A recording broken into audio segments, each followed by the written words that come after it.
नमस्कार दोस्तों, स्वागत करता हूँ विनिस्ट्री के इस यूट्यूब चैनल पर। दोस्तों, हिंदी की जो सीरीज है उसमें हम आज वर्णमाला को पढ़ रहे हैं। दोस्तों, वर्णमाला में जो भी महत्वपूर्ण होगा उसको हम कवर करेंगे इस वीडियो में। चलो स्टार्ट करते हैं। दोस्तों, वर्णमाला वर्णमाला किसे कहते हैं? वर्णों के व्यवस्थित समूह को वर्णमाला कहते हैं। जो वर्णों का जो व्यवस्थित समूह है उसको हम वर्णमाला कहते हैं। दोस्तों, वर्णमाला में पहले आता है स्वर। स्वर दोस्तों कौन कौन से हैं? स्वर आ ई उ ऋषि एडी एनक ओक्लियो, यानी स्वर कुल कितने हैं दोस्तों? 11। दोस्तों, स्वरों की कुल संख्या यदि हमसे पूछी जाए तो हमको 11 ही लगाना है। यदि 11 ऑप्शन में नहीं रहेगा तो ही हमको 13 करना है, वरना हमारा जो आंसर है वो 11 ही रहेगा।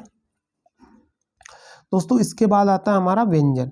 व्यंजनों को दोस्तों कुछ पार्ट में बांटा है हमने, जैसे कि सबसे पहले जो स्पर्श व्यंजन। जो स्पर्श व्यंजन है, स्पर्श व्यंजन में दोस्तों जो पूरा आता है वो कचटतप वर्ग आता है। जो हमने जो इस वर्ग में रखा है, जो पहला जो शब्द है उससे हमने इसको वर्ग बनाया, जैसे का वर्ग, चा वर्ग, टा वर्ग, ता वर्ग, पा वर्ग। दोस्तों, ऐसे ये बना है कचटतप वर्ग। इसको स्पर्श व्यंजन कहते हैं। इनकी संख्या टोटल 25 है।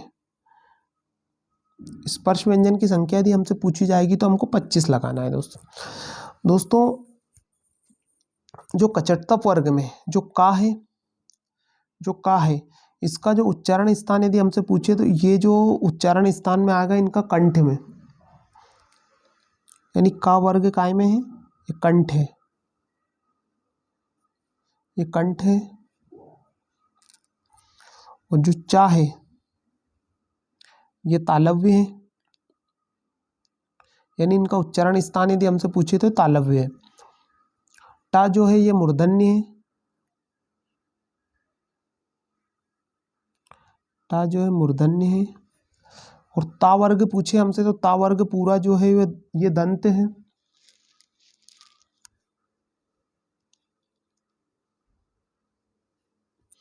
पा वर्ग पूछे तो ये पूरा ओष्ठ है।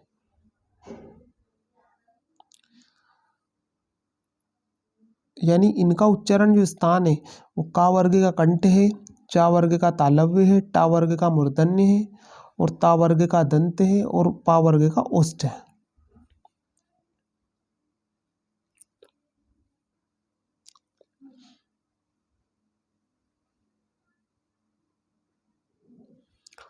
दोस्तों, इसके अलावा यदि हमसे इनका जो इसमें जो पूछा जाता है दोस्तों, सगोस अगोस का पूछा जाता है।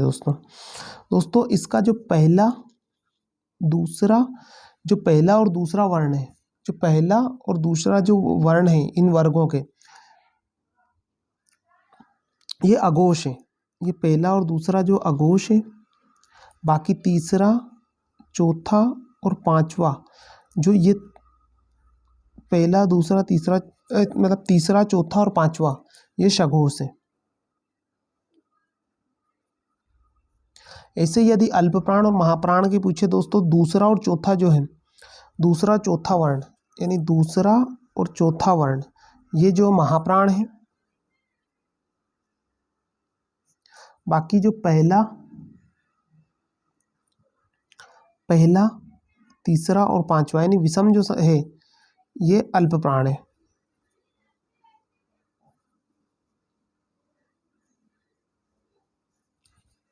ठीक है दोस्तों, स्पर्श व्यंजन में ये आता है दोस्तों। स्पर्श व्यंजन की संख्या यदि हमसे पूछेगा तो 25 है।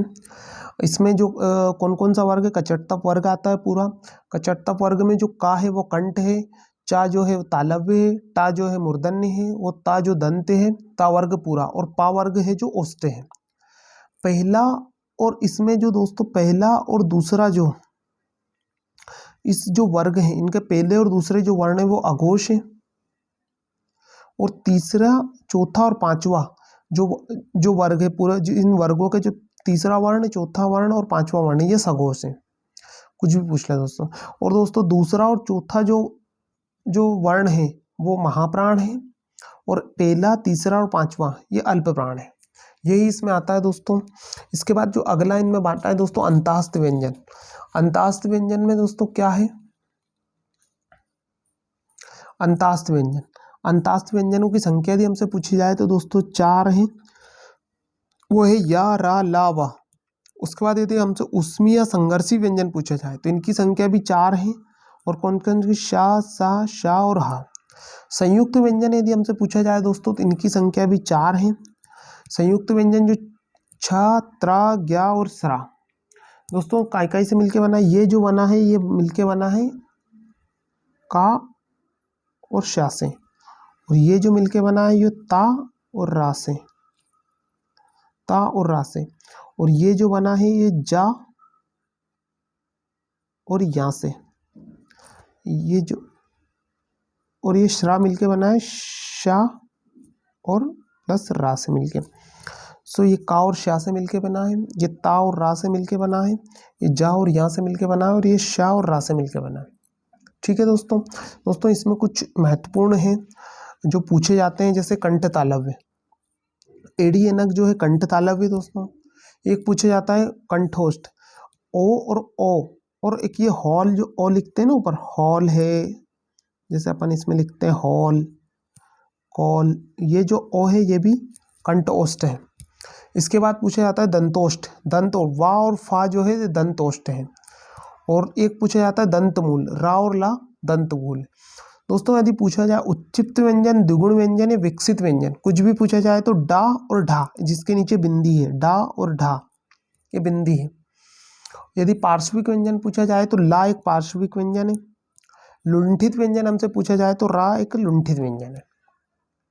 दोस्तों इनमें इतना ही पूछा जाता है, एडी एनक जो है कंठ तालव्य, और ओखली और औरत जो है ये कंठोष्ठ है, वा और फा जो है दंतोष्ठ है, रा और ला जो है दंतमूल है, और डा और ढा उच्चिप्त व्यंजन, द्विगुण व्यंजन, विकसित व्यंजन। कुछ भी पूछे तो डा और ढा आएगा, और पार्श्विक व्यंजन पूछे तो ला, और लुंठित व्यंजन पूछे तो रा, रा एक लुंठित व्यंजन है। दोस्तों आगे चलते हैं, आगे देखते हैं।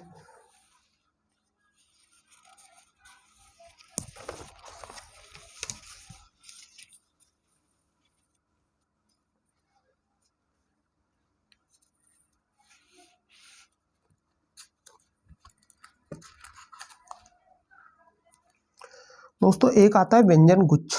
व्यंजन गुच्छ क्या है हम समझते हैं।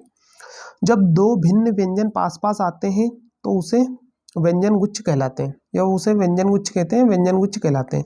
जैसे दोस्तों ग्वाला, ध्यान और ख्याल। दोस्तों इसमें आधा गा है और फिर एक वाह है, यानी ये दो भिन्न भिन्न व्यंजन एक साथ आए हैं तो इनको व्यंजन गुच्छ बोलते हैं। जैसे इसमें ध्यान में धा और या, तो ये ध्यान। ख्याल में दोस्तों खा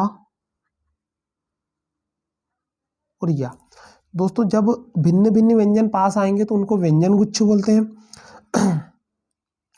और अगला देखते हैं द्वित्व व्यंजन। जब दो एक जैसे व्यंजन पास आए तो वह द्वित्व व्यंजन कहलाता है। जब दोस्तों समान व्यंजन एक साथ आते हैं तो उनको व्यंजन गुच्छ। जैसे कच्चा, कच्चा में आधा चा और फिर आधा चा। दिल्ली, ये दिल्ली है ना, तो आधा ला और आधा ला, फिर ई आया है ऐसे। तो जब समान व्यंजन साथ में आएंगे तो उसको द्वित्व व्यंजन बोलते हैं। दिल्ली में पूछे कौन सा व्यंजन है तो दिल्ली में द्वित्व व्यंजन है। ठीक है दोस्तों, आगे चलते हैं संयुक्त स्वर। दोस्तों संयुक्त स्वर भी यदि हमसे पूछा जाए तो एडी, एनक, ओकली और औरत, ये चार संयुक्त, जैसे संयुक्त व्यंजन थे ना दोस्तों चार, ऐसे जैसे छत्रा, ज्ञासरा, ये जो संयुक्त व्यंजन है ऐसे संयुक्त स्वर है एडी, एनक, ओकली, औरत, ए ओ, ये चार जो है संयुक्त स्वर है दोस्तों। ये भी दोस्तों मिलकर बने होते हैं। जैसे आ है, ये जो ए है ये आ और ई या आम या ए से मिलकर बनाता है। अब ऐसे एनक है, ये आ और ए जब मिलेगा, आ और ए मिलेगा तो ये ए बन जाएगा। और दोस्तों ओ है, ये आ और ऊ से मिलकर बना होता है छोटा ओ, और जो बड़ा ओ बनेगा वो आ और ओ से मिलकर बड़ा ओ बन जाएगा दोस्तों आगे चलते हैं। अनुनासिक, ये भी पूछा दोस्तों। अनुनासिक में यही पूछा जाता है कि अनुनासिक वर्ण में के उच्चारण में हवा जो नाक और मुंह दोनों से निकलती है, अनुनासिक में दोनों से निकलती है। और जो चंद्रबिंदु है, चंद्रबिंदु ये अनुनासिक है दोस्तों। जैसे अम और आम ऐसे, जैसे गांव, दांत और आंगन, ये अनुनासिक है। और एक होता है अनुस्वार। अनुस्वार दोस्तों जिसमें ध्वनि सिर्फ नाक से निकलती, जैसे अंगद, अंगूर, ये अनुस्वार है दोस्तों। दोस्तों वर्णमाला में और भी है, बाकी जो महत्वपूर्ण है वही मैंने आपको बताया है, डिस्कस किया है। दोस्तों वर्णमाला का अब हम ऑब्जेक्टिव लगाएंगे दोस्तों अगले इसमें। दोस्तों वीडियो कैसा लगा? यदि अच्छा लगा हो तो वीडियो लाइक कीजिएगा, शेयर कीजिएगा, चैनल को सब्सक्राइब कीजिएगा। थैंक यू दोस्तों। जय हिंद, जय भारत।